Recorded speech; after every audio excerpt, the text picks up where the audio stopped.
office Christmas parties, and really only because of the half-baked movies and sitcom episodes they inspire. Also, I'm already irritated about the future conversation surrounding whether or not The Boys is a Christmas show. Oh, Merry Christmas! Translucent Santa Claus. Easy, Tiger. I want you on your A game. Assuming a man can't be on their A game because they drank too much alcohol. And while you're probably right, it still hurts our feelings. Homelander's busy saving lives. Which is interesting considering we've already seen at least 4 of the 7 at this Christmas party not saving any lives. I'm not saying they can't have time off, but isn't it a little irresponsible to have 3 superheroes and the Deep off duty at the same time? Using tiny cursive writing on your name badges. The whole point is to make introductions less awkward, and you're hardly going to accomplish that by forcing me to squint stare a few inches above everyone's left nipple before saying hello. How the f*** does he walk around in that sweaty wetsuit all day long, balls mashed up against his leg? Butcher would be excellent at wetsuit sins. Man, Huey didn't learn a single thing from Seth's cautionary tale, did he? After Robin programming other people's remotes, it felt kind of pointless. Yeah, but most people don't require a live-action pureeing of their partner to realize this. These incredibly high-definition pictures are not the work of a shitty little $85 camera I put in my doorbell casing. So take that, hardworking and underpaid continuity people. Don't worry, everyone will forget all about it when we get to the Gill scene. To have a hero like you in a place like Sandusky? Yay, we're carrying on with the Deep's very shallow B-plot. So glad we're doing this instead of spending more time with Frenchie, Kimiko, Queen Maeve, Black Noir, or, just making these episodes 10 minutes shorter. Trying to type with gloves on. Also, I've never understood why these soups just stay in their costumes 24/7. I get they don't really have secret identities, but they do own other clothing, right? The more I see it, the angrier I get. Stop showing us people vomiting, especially with zero f***ing warning, you low-hanging fruit-grabbing rat bastard biscuits. Not you, Noir. You've been great. Having a character telling us another character is doing great work, even though we, as the viewers, have seen none of that great work being done. We get 37 subplots about how creepy the Deep is, but so far we get none of the Noir kicking-ass goodness that I'm so here for. I just can't help noticing that it all started when you came along. If you were in my position, what would you do to you? I'm sure there's nothing Homelander enjoys more than swinging his around, but what good does exposing Starlight do right now? If he thinks she's working with the boys, why not use her to draw them out or trap them? She didn't know. Well, she stinks of adrenaline and her heart's beating like a little rabbit. No Captain Murder Boner. You try staring down the barrel of a sociopathic Superman and see how dry your panties are after the experience. Oh no, you don't stir, you fold. Like this. Backseat cooking. I don't think I can do this anymore. I know the power of a recently relieved boner can provide a certain amount of love fog, but does Huey really think he can walk away from this? He pulled the trigger on Translucent's last colonoscopy, is one of the few people who know about Compound V, and is now expecting to start a life, not just with the soup, but a member of the 7. He's so deep in this, the only way he walks away is if DC buys the rights to the comics and James Gunn retroactively his life in the Flashpoint movie. I mean, why not? It's apparently gonna fix everything else. Better to be loyal to a dead woman who doesn't know and doesn't care. How's that working out for you? Oof. And I mean every syllable of what I'm about to say. Huey survives this. He's fine.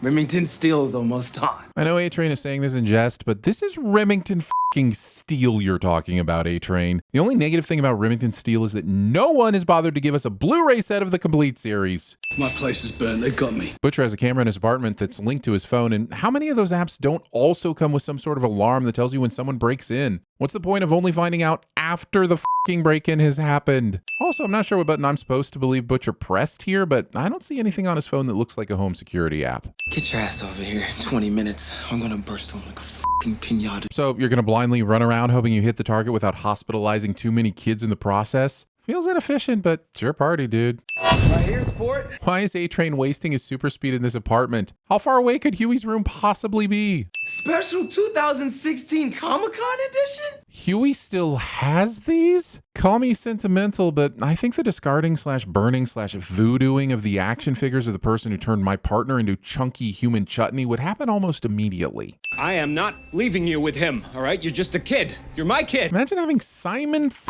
Pegg in your show and you just use him to spout off repetitive dialogue like this. I'll be all right. I got this. You really shouldn't, Huey, but somehow you do, and I'm not buying any of it. I was drawing you a picture. You were? Can I see?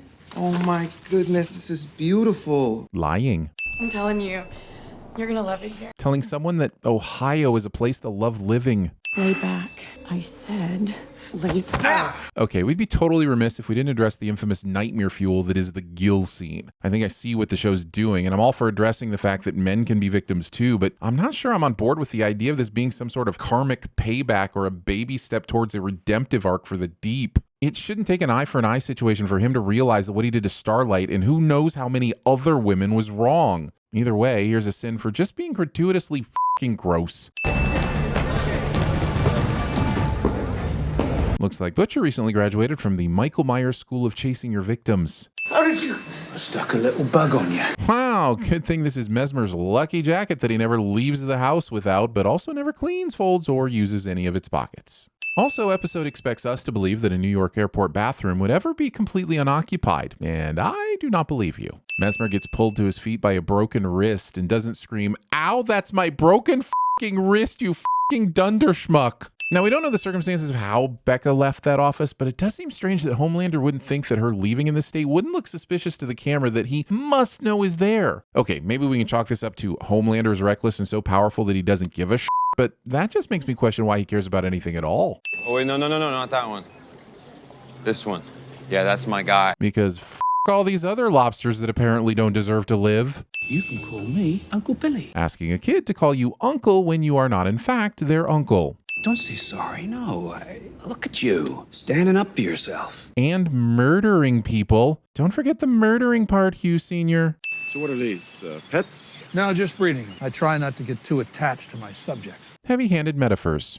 Also, owning dogs for the sole purpose of breeding them. You're one step away from a puppy mill, sir, and that's getting you all the fucking sins. You want to know about Rebecca Butcher? You went to Stillwell about her because you knew that'd tip over the first domino. Well, it led to me. Are we missing a fucking scene here? How did Homelander get from Stillwell to Vogelbaum? What fucking domino? Did he listen in on Stillwell warning him? Why would Homelander assume that Vogelbaum had anything to do with Rebecca based on what was said with Stillwell? At this point, he has no idea that she was pregnant. She's just a missing person. Forgiveness? Now? After you raised me like a fucking lab rat? Holy shit. Anthony Starr's so fucking good as Homelander. I almost feel sorry for him here. Almost. No, Homelander, we had a deal. Everyone else is fair game. I still don't understand how not going after Homelander is going to make a fucking difference. Do they really believe that Homelander will happily sit back as the mud people go after all of Vought and every other soup? If they're that afraid of Homelander, they should also be afraid of Vought. Annie, are you okay? Nope, not doing it. Not even tempted. Not at all. I'm not falling for that totally transparent setup. Annie, are you okay? Are you okay? Are you okay, Annie? You and your corporation are f***ed. Unequivocally, unilaterally f***ed. Unequivocally, unilaterally, premature celebration. For the last half century, you have been feeding the American people the line that your superheroes are chosen by God. And no one in the world thought it was at all odd that God was only choosing to bless American babies with the gift of superpowers. No one in the entire world thought that that was unlikely. They all bought the, yeah, God did it, f***ing weird, I know, but there we go, line. Zoom in your pants cliche. Someone tell me what the hell's going on. Watch. Just wait. Watch this. Instead of just giving his boss the very urgent headline, this asshole will slowball the information and make her ask another 3 times as if he knows he's building to a big reveal at the end of an episode of television. And you haven't been using me to get back at A-Train.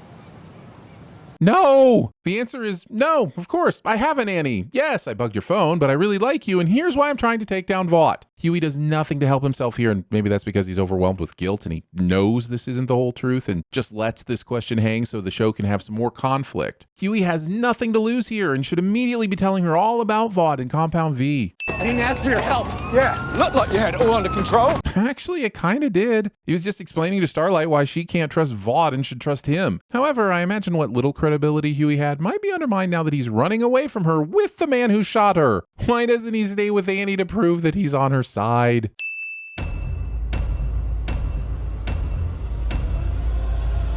Unequivocally, unilaterally f***ed. What would you say your trademark is, if you have one? Well, I guess the look I'm best known for is blue steel. What's that look like? So they thought it was you up there, but it was really Becca. Bit deceptive, isn't it? You pompous, stuck-up, snot-nosed, English giant, twerp, scumbag, f***-faced, dickhead, asshole! That sounds wonderful. Thank you. Welcome to the party, pal! I didn't realize you were such a cigar aficionado. I don't smoke. It's a disgusting habit. Now let's see if you can defend yourself, you sweat from a baboon's balls. Yeah, I got it. Special 2016 Comic-Con edition? What, they make like a few hundred of these? Vodka martini. Shaken and stirred. Do I look like I give a damn? The Sea King will never know. You won't tell him. I won't tell him. I will stay in one piece. Monique. Not sure I deserve that.